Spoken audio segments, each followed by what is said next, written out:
there is a lot of debate around the real world impact versus the hype and the hyperbole on AI. So some people talk about, the big promises. Some have a doomsday kind of a fear.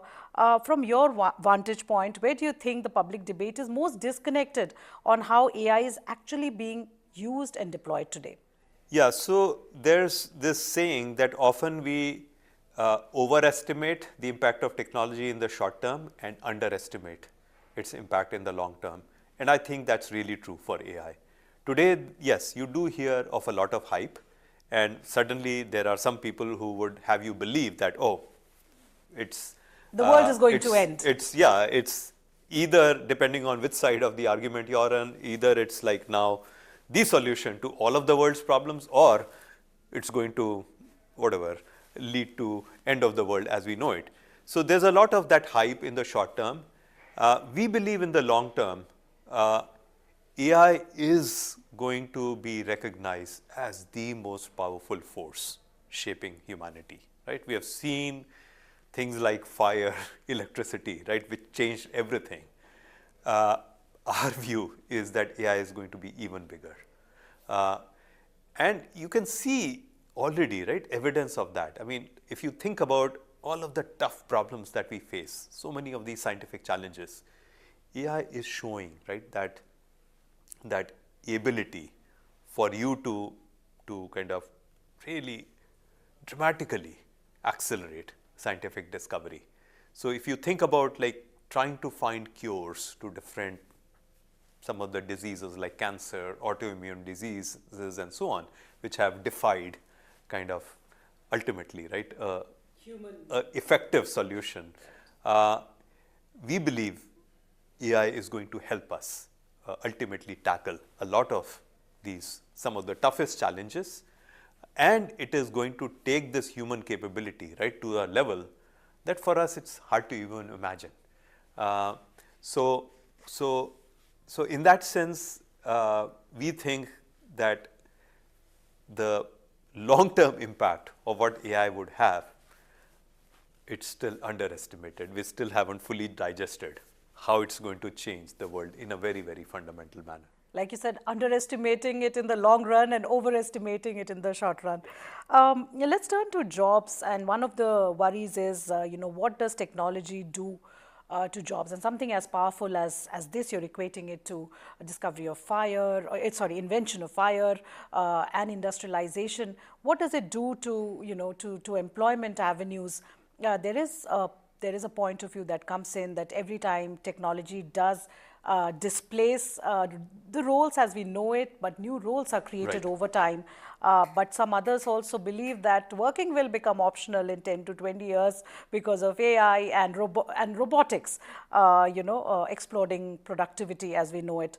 Do you believe that AI will broadly expand the opportunities, be it jobs or otherwise, or will it sort of widen the inequality, socioeconomic inequality between those who can harness AI and those countries which are left behind? See, I'm of the view that ultimately, when you think about AI as really augmenting human capability, what would you want to do? I mean, I don't know, maybe I have a biased view as a researcher. I'm always trying to solve real problems, right? I'm always driven by curiosity. So I often think that this is going to enable even the kid in the remotest corner of India to be able to do things, right, that previously were limited to privileged people like you and I. It is going to enable that kid to be able to learn and have the full power of the entire, let's say, research literature of the world, right? And all of those reasoning capabilities and so on. So as long as people kind of dream big, as long as they are really motivated to solve real world challenges, right? AI is going to be a very, very powerful enabler for people to achieve the kind of outcomes, right, that we could only dream about today. And we have seen, right, some evidence of that from the work that we have seen, like on AlphaFold and so on. So I really think of this as enabling us to solve such tough problems. Of course, there are also people who are going to then misuse the power of AI. So again, it is also important, right, for us to then A, develop these technologies in a responsible manner, and B, again, empower people who are using AI to benefit humanity. And the entire mission, right, mission of Google DeepMind, the organization that I come from, is to really develop AI responsibly to benefit humanity. So if we really stay core to that mission, I think there's so much of exciting work to be done. That's my cue also for the next question on governance. As these systems become more sophisticated and influential, there's a lot of discussion on artificial superintelligence now. Where should the balance lie between innovation and regulation? Who should be ultimately responsible when it comes to a mistake or a harm caused by AI? In case of automotive, should it be the car company? Should it be the software vendor, the AI provider? There are all of these questions now that that regulators and policymakers are grappling with. How do you see those debates? Right. And how do you see India on regulation, AI regulation? Yeah, so let's unpack this one by one. So Google was one of the first companies to also recognizing the power of AI, right? Formulate a set of principles underlying our approach to responsible AI. And over the years, what we have been doing is, as AI keeps advancing, right, we have been refreshing, right, our own both principles Manuals, and so to say. frameworks, right? So already everything that we do, right from like selection of data sets to development of models to deployment, right? We really go by these responsible AI principles to make sure we are doing things in that responsible manner and kind of to avoid harm and really ultimately benefit humanity. As we get into these AI models developing extremely sophisticated capabilities, right? In some cases approaching, and in many cases even on many dimensions, we are far surpassing human capabilities. We have been developing these frontier AI safety frameworks that we need to start to apply a certain higher level of scrutiny as these models and a higher level of responsibility. And certainly before deploying any of these models, there's a lot of safety testing which is done, red teaming that is done, right, where there are teams which are tasked with trying to break those models. And then you learn from all of those attacks, and then you make your models robust to these adversarial attacks. So our overall view is that AI is so important, is too important not to be kind of regulated at all. However, it is too important not to be regulated well. So it has to be regulated well. And I would really commend the Indian government on taking a very, very balanced approach to regulation, where they are trying to balance, again, trying to regulate it in a manner that doesn't come in the way of innovation. Because sometimes what we miss in this all of this doomsday scenario kind of planning and some of the fears that we have is the enormous beneficial impact, right, that AI can deliver for all of these scientific challenges, for all of the issues we face in terms of, you think about learning, right? We don't have enough good teachers, and there are so many children in different corners of India. For them to become ultimately, right, true contributors to the economy, right, they have to be skilled. People have to be healthy, and there's a growing burden of lifestyle disease and so on. So sometimes we miss, right, the fact that AI can be such a powerful force, right, to help us solve those societal challenges. So I really commend the government of India, both in investing very deeply, for instance, in setting up all of these centers of excellence in AI in different areas, which in fact today we announced significant support for all of those centers, and also taking a very innovation, like a very balanced approach to regulating AI, so that we continue to support innovation while trying to minimize the harmful impact Do you of think AI. moves like AI watermarking that the government talked about are actually going to be very helpful in curbing the user harm? And do you think more needs to be done? Absolutely. So first of all, I would say, again, it was a key innovation from Google DeepMind, this digital watermarking. So we came up with the Synth ID technology, which is like a digital watermark that initially we developed for images, so that when you have AI generated images, there's a invisible watermark, which is telling you it's AI generated. We extended that to videos, we extended that to language, to text generation. So all of AI generated content, Google, as part of our responsible AI approach, we have been watermarking it using Synth ID. So, and again, the government of India has also recognized, right, this whole potential downside of deep fakes and so on. So they have been moving in that direction of requiring content creators to be able to mark such artificially generated content. So, but again, that's just a starting point. I think there's more to be done. I want, since we are winding down on the year, there have been blockbuster big announcements in terms of big investments rather coming in from the tech giants, Google, $15 billion, mind-boggling numbers, but others as well. When you look back at this year and the kind of investments that are coming into data centers, cloud and AI in India, what is the sense that you get in terms of the India opportunity for tech companies? Yeah, so one point I would make is that beyond the numbers, if you look at the manner in which we are supporting these, like when we talk about the data centers, there's a very strong emphasis on renewable energy.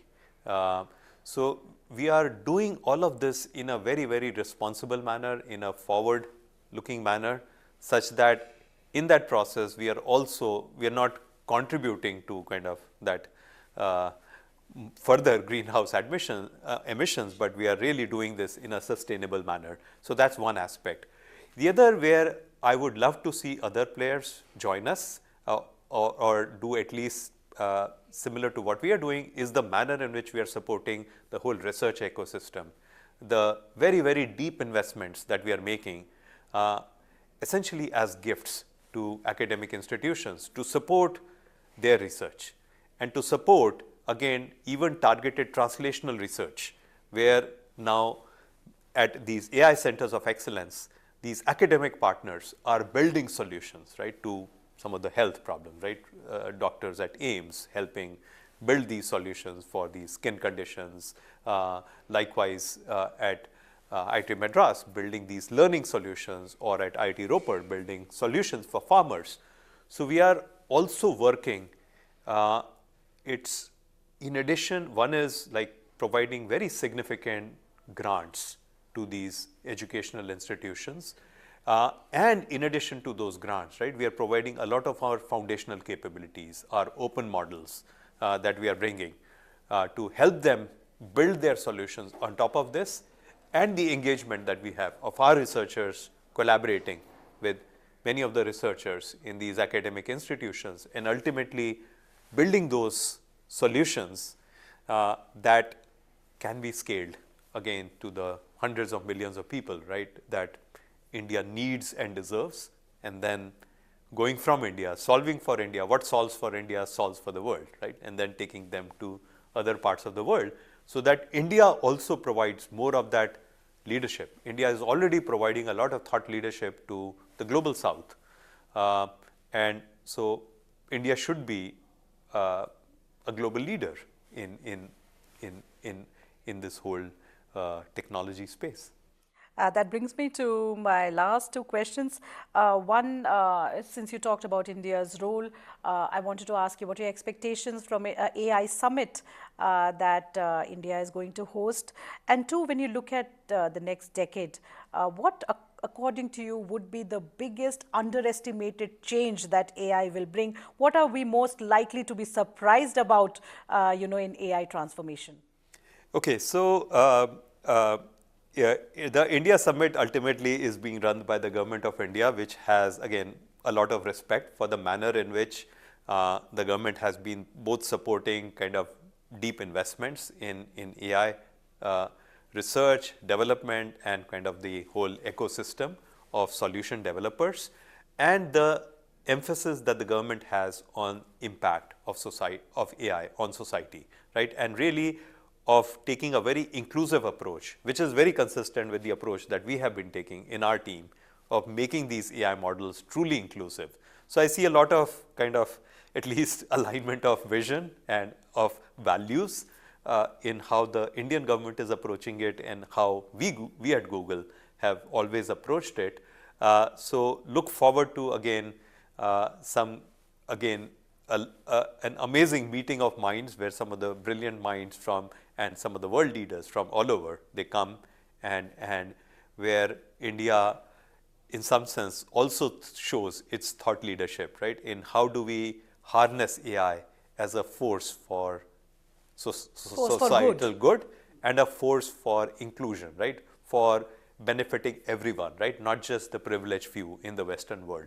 So very excited about all of those outcomes. And what aspect of AI are we going to be more surprised about in terms of the change that it will bring? So again, I mean, the manner in which AI is now going to be able to help us solve like really tough problems. I mean, as an example, as our team went about doing its work on languages, right, on making these AI models understand different languages, I used to often think about that kind of that laborer's daughter in Chhattisgarh, that I want her to be able to access information at the same level as you and I, right, who are the privileged ones, who have, who know English, we can have access to information at our fingertips.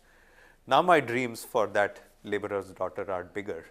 Now what I dream about is, would she be able to do Nobel Prize winning work sitting in a remote corner in Chhattisgarh? Because I think AI is going to enable that. I think that's a very important point, because you also talked about the local language touch point that AI would enable, so she can actually ask questions in her Right. own native language Right. and get the and answers. have the entire literature. I mean, because there may not be scientific literature available in her native language, but now the AI model can use all of that and ultimately distill those insights and convey that to her in her native language. And now it can help her pursue some of these scientific hypotheses. There are already tools that are becoming available, like the co-scientists that Google DeepMind has been making available to scientists across different parts of the world, which help you explore different hypotheses when you're trying to solve a problem. So all of these tools, very powerful tools, will be available to each and every person on the planet. Think of what they could accomplish.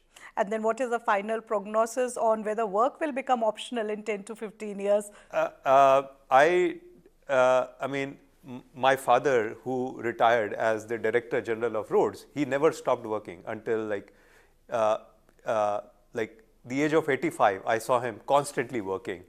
I'm not ready to retire. I mean, I feel there's so much to be done in the world.